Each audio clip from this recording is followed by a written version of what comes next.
A new global lockdown is coming and it's getting serious. This time it's all about energy. Countries are rationing gas. Some are putting limits on how much fuel you can buy. Others are even grounding flights. Slovenia has already become the first country in Europe to implement fuel rationing. South Korea is doing the same thing. They're putting QR codes at the gas pump that limits how much gas each citizen can buy. The Philippines is trying to ground all flights because they don't have any fuel. American Airlines has cut flights by 5%. Governments around the world are trying to push work-at-home mandates to save fuel. Even the International Energy Agency is trying to restrict non-essential travel. Now, does this sound familiar? In 2020, we were told that lockdowns would only last a few weeks. It lasted years. Now, instead of a health crisis, we could be entering a period of peak energy, and that could be just as dangerous as a virus. The new world will be dominated by the power triad: compute, data, and energy. Energy is the foundation of everything. If oil prices don't start coming down, if geopolitical tensions continue, it will keep impacting supply chains, financial markets, global stability. This is bigger than the COVID lockdown. This is a system shift. You ready for another lockdown? Buckle in. It's going to be called the energy conservation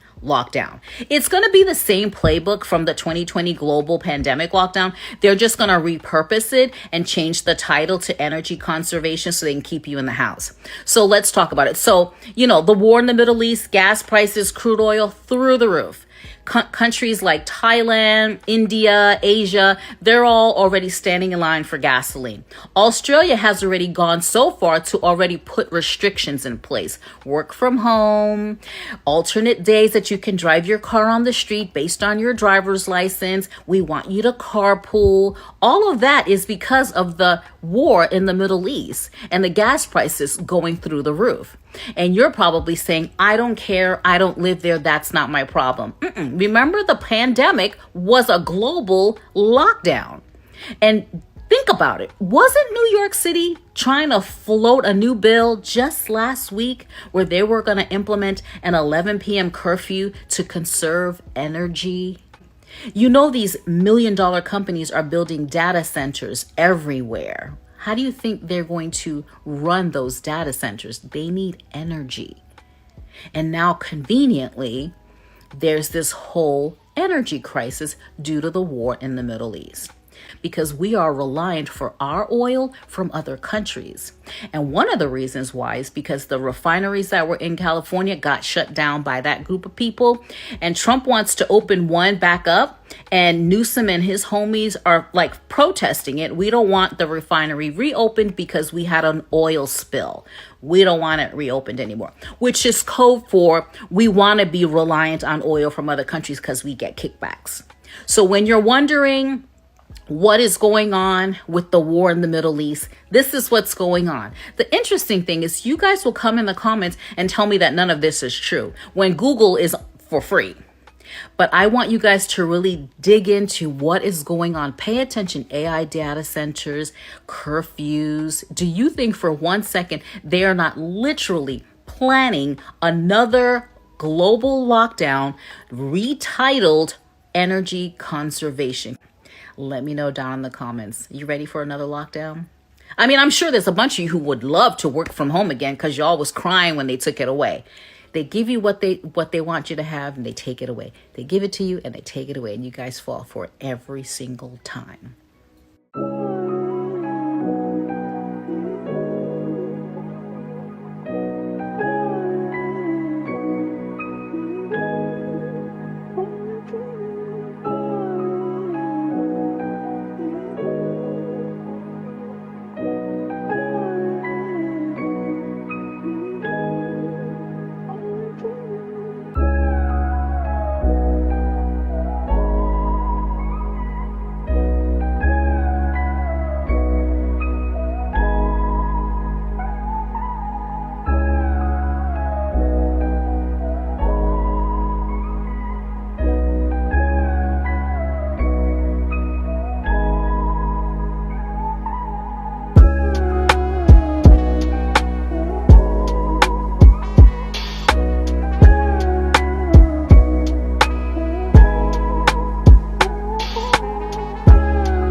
it is again. World Health Organization. Prepare for what's coming. Let's check out what is coming.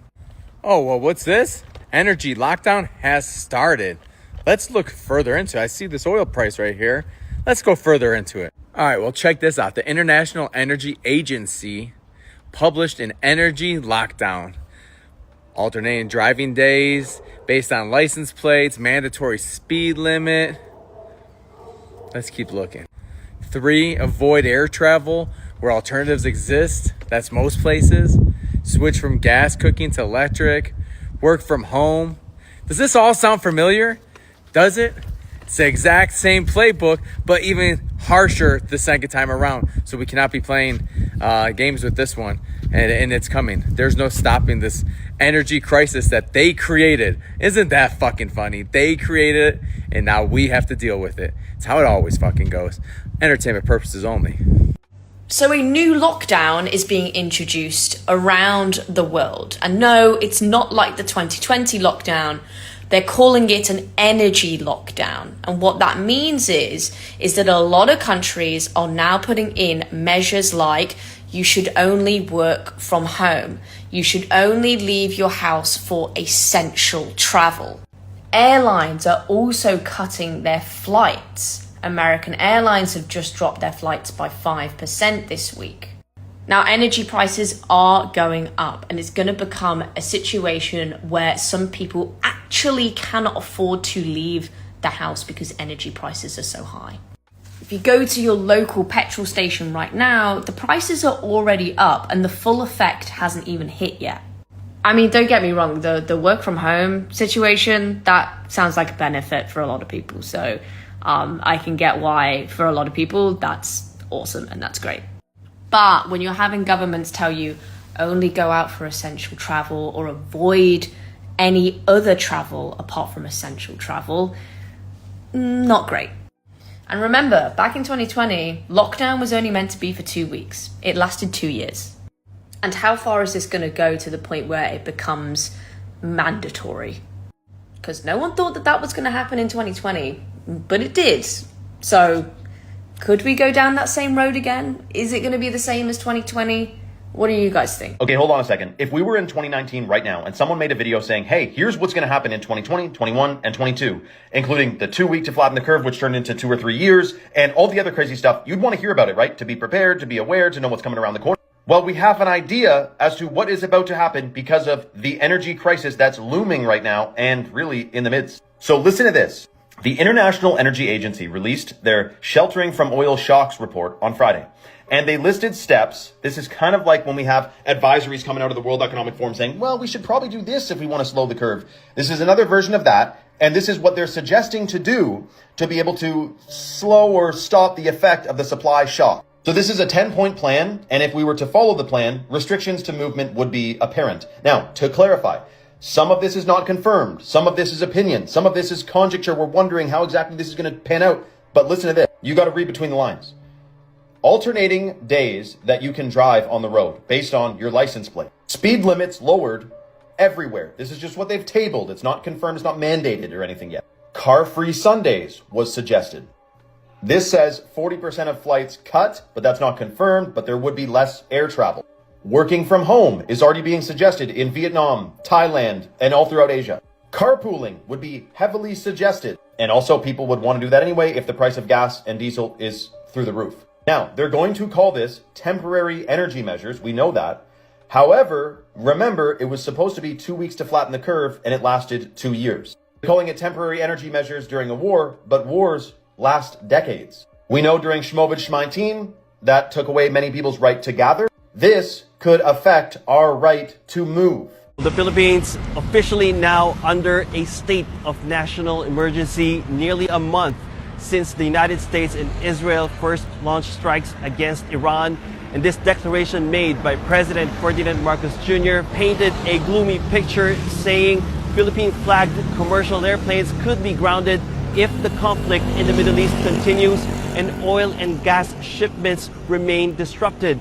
But nothing exemplifies this state of emergency more than petrol stations across the country where prices have been soaring. And you can see here diesel prices already in the 3 digits equivalent to more than $2 a liter, prices that were unimaginable just 4 weeks ago. And that's why senators have been urging the president to declare a state of national emergency. And finally, on Tuesday evening, the president relented.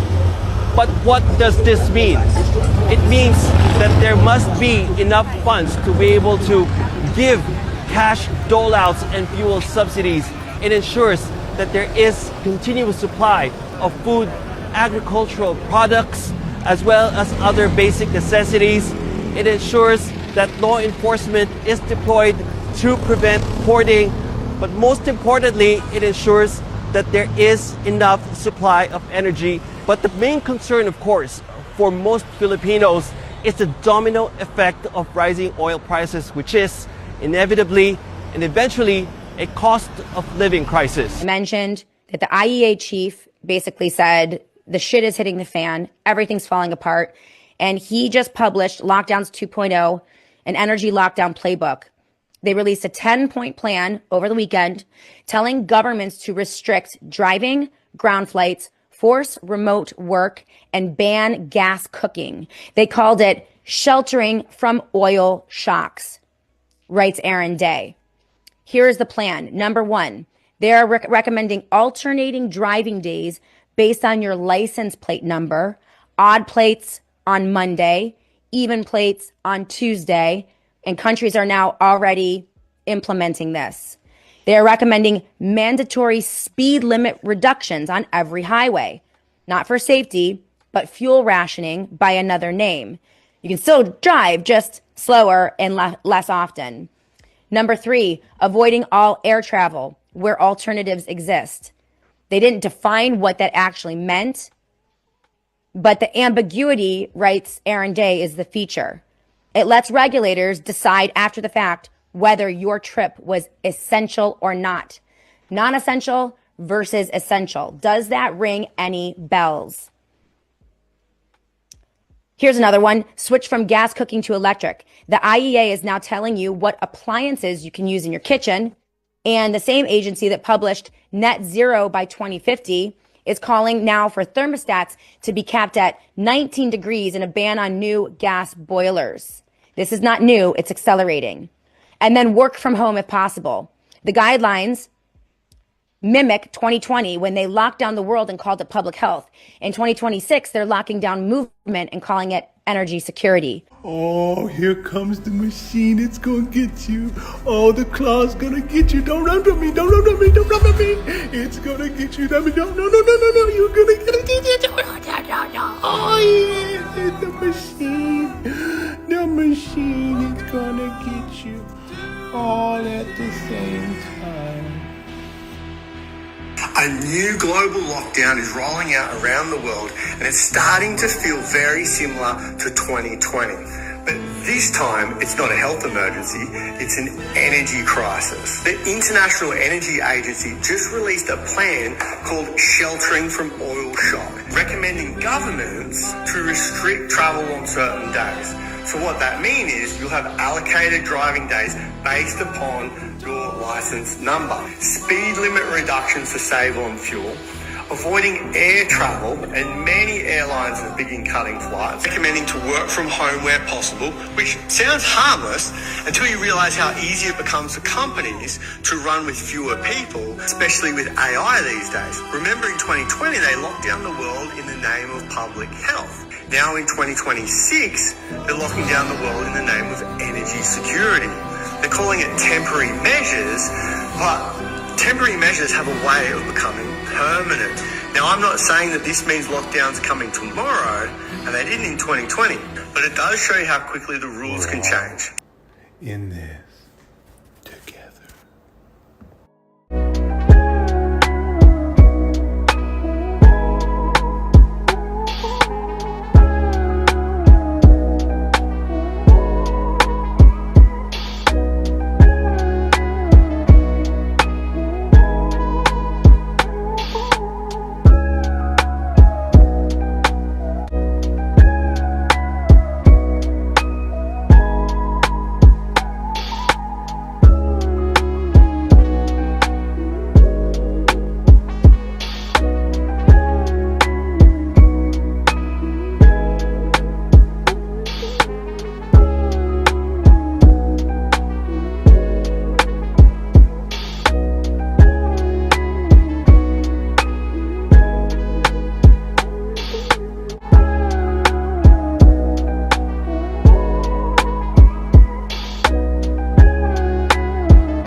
you.